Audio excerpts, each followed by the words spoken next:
Le vrai faux de l'info, Laurent Guimier. Bonjour Laurent. Bonjour Bruce. Ce matin sur Europe 1, vous vous intéressez à une déclaration d'un élu écologiste sur la consommation de drogue. Cet élu, c'est le sénateur Jean-Vincent Placé qui vient de commenter le dernier rapport de l'Observatoire français des drogues et toxicomanies dont on a beaucoup parlé sur Europe 1 en début de semaine.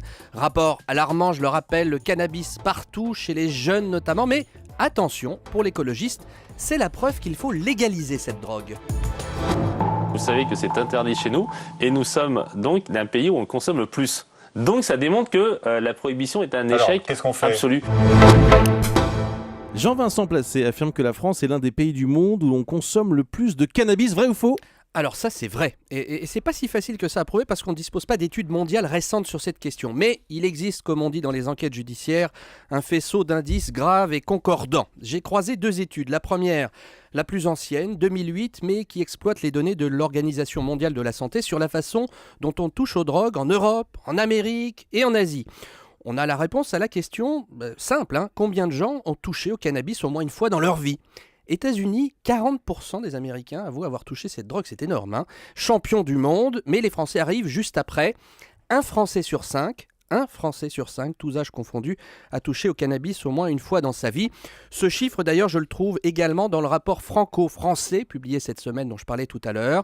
Même conclusion, certains de nos voisins, comme les Espagnols ou les Tchèques, sont un peu plus nombreux à fumer du cannabis, mais pas de quoi être fier, la France est dans le peloton de tête pour la consommation de cannabis. Oui, et donc Jean-Vincent Placé en déduit que la répression ne sert à rien. Oui, mais alors là, je doute fortement. On peut faire dire beaucoup de choses aux chiffres. Un seul exemple, le cannabis en Espagne. Dépénalisation de la consommation. Résultat, 9,6% des Espagnols ont fumé du cannabis au moins une fois sur les 12 derniers mois.